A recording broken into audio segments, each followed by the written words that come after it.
Kitchen Corner, and on today's episode we're going to do two things that I really like. Salmon, which is right here, it's cooking, and sweet potatoes. I always call them yams for some reason. So what we're going to do is we're going to make sweet potato stuffed salmon, which is kind of like taro stuffed salmon, but a little bit different because we're going to be cooking the yams in broth, which is right here, and I'm going to just take my word for it. There's broth in there. If you don't have broth, you can use water. So we're going to put our ouch in there. Sweet potatoes. And then we're also going to put in with the sweet potatoes about skins on about, let's see, 1, 2, 3, 4, 5, 6, 7 garlic skins on. And here's the salmon cooking. Now, before I lift the lid here, what I like to do is you put the salmon in the pan. I got salmon steaks right here. You put the salmon in the pan, and you can put it in frozen. These were frozen. I don't thaw them out. You can thaw them out, but it's fine because when you put them in the pan, you put them on low, so the temperature rises gradually. And this is the best. I think this is the best way. I mean, grilling, of course, is the best way, or everyone has their best way, but I don't like to do any sauces, not even a sprinkle of salt or pepper. Salt just dries it out. But just leave it like this. And I also have another video of just exclusively this, cooking salmon. So this is kind of self-explanatory. You can actually watch the salmon as it cooks. You can actually watch it like a little timer. It'll all get it's dark pink right now, almost like a salmon color. And then it gets kind of like a light pink on top, but when it gets light pink on top, it's not done. So what you want to do is you want to gently pull it back with a fork. I will show you that process, but let's put the lid back on. Our yams, sweet potatoes are in here with the garlic, and it's in soup broth. So we're cooking the yams in the soup. Sweet potatoes. I get the two crossed all the time. So I'm cooking the tuber that comes out of the ground. So they're both tubers. So I'm cooking the tuber that comes out of the ground in the soup broth. So there we go. And then what we're going to do is we're going to get white onion. And I got some oregano, some sage,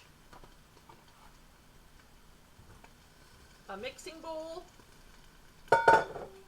knife, and planko breadcrumbs, panko, whatever you call them, breadcrumbs. So we're going to put a cup of the breadcrumbs into the mixing bowl. And what that does is that just absorbs any other liquid if it's from the yams, so it's just kind of dries it out and absorbs the liquid. Now what we're going to do, and then we're also going to add the garlic. When the garlic is done, we're going to squeeze the garlic out and put it right into the mix it in with the yams. So let's get a little bit of oregano out. So about 2 sprigs like this, and then maybe a sprig like that. So, and I got a long distance between me and the camera this time. Let's see where we are, 425. And as I posted on my my, if you guys go to my Google Plus site, I'm on Google Plus too. Um, and my cooking site, I was talking about clam chowder, and yes, I do want to make clam chowder. There's a lot of things I still want to make, and but clam chowder's a little. I gotta see if I can find some clams that are good. We had a fish store here where I live, and went in there to check everything out, and it was like awful, awful. Eyes were sunk in the fish eyes should be nice, bright, and I mean pretty to look at. Basically, it's like they should be looking really nice, not sunken. And I think I explained this before. Milk, fish, and meat all have these three things in common. Not three things, but one thing in common. They all should not have any smell. When you smell fresh fish, it shouldn't smell like anything. Milk, the same thing. You shouldn't smell anything. Meat, the same thing. If you smell something, that's either really old and you shouldn't eat it. And let me add one more. I like my spices. So let's see how the salmon's doing. Oh, it's getting a little bit more pink, if you can see that. See how, okay, this white stuff down here, that's all fat. That's all the fat coming out of the fish. So as it's cooking up, it's purging the fat out of the meat. But see how it's getting pink here and it's still dark here? So it's got a ways to go. So let's mince up this herbs. Now if you want to put some cinnamon in this, some cumin, about a teaspoon each, go for it. I am currently out of spices, so, but cinnamon, cumin, let's see, basil. I mean, anything you like would go good in this. I like to use a lot of spices. So here's our half of a white onion. Okay, and again, I'm at the point where you can't really see me chopping, so that's one of the things when on the computer, I don't have like a little tripod or something. I'm like way over here. So what we're gonna do is we're just gonna basically, okay, free will. If you just got a knife, chop, chop, chop, chop, chop, chop, chop. There's no rhyme or reason. It's like if you want to be professional, you can grab the knife like this and then do the fine mincing, but just get it as small as you can. I will show you what as small as I can get it. Oh yeah, and if you got one of these, I think maybe you've seen my other video, the ones with the serrated, I got this, I didn't buy it, but I was given to it. It has a serrated edge, and it was used for something else, that's why it's a little dirty. Recently used, just put it that way. This is the knife. It slices, it dices, it never goes dull. Not.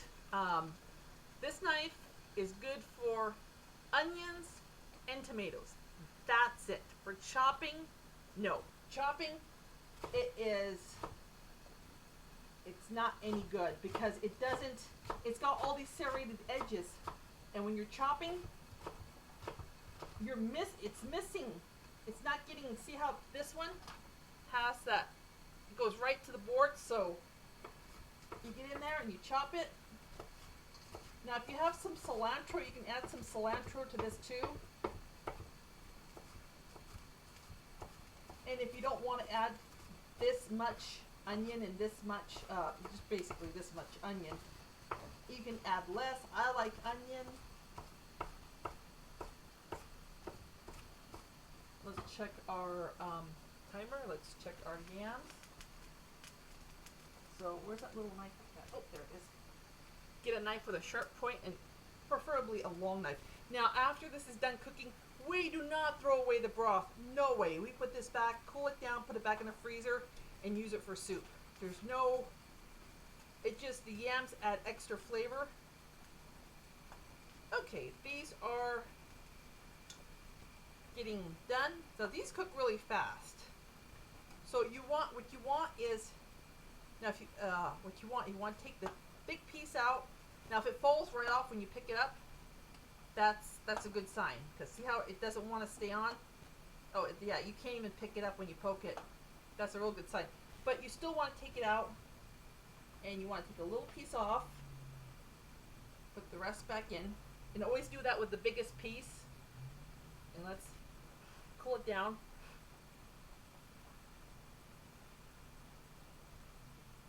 It holds together. Oh my god. Okay. Wow. Okay. Oh, calm down. Yes, it's that good. I'm losing my train of thought because my taste buds are like going crazy. What we're gonna do is, I did lose my train of thought, so let's just keep on going. Wow, that was really good, and it wiped my brain out.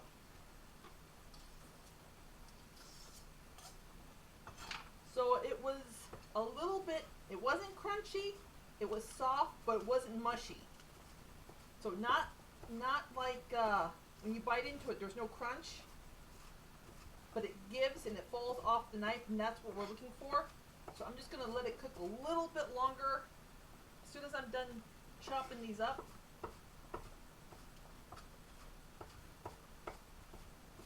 but you can do this if you have stock, if you have broth. Always cook, you know, if you want to make the potatoes, you're making, let's say you're making mashed potatoes, cook the yams, potatoes in stock, broth, and it makes it that much more yummier. And then you can take that same broth or stock and turn that into gravy, and then oh my gosh, it's a flavor explosion.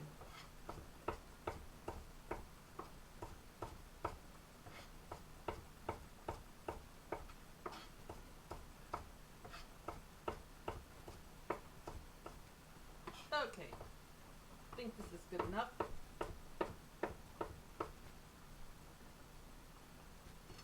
Okay, let's shut that off.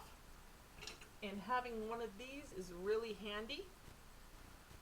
I forgot the technical name of it, but let's see. I'm just going to use my bread pan. Let's get that all out of there. Oh my god. And another thing too is you don't always have to. Now there's some skins from the some of them have already come off. There's some skins from the garlic, so that'll be a little easier. But as soon as they cool down, just pinch them out. So you can use broth to cook a lot of vegetables, cauliflower, broccoli, as long as you strain it. I mean, if there's a little bit of residual, like a little chunks, that's fine, because that just adds flavor to the soup. So do not throw the broth out. So we're gonna let this cool and try to drain or dry the sweet potatoes as much as possible. I'll be right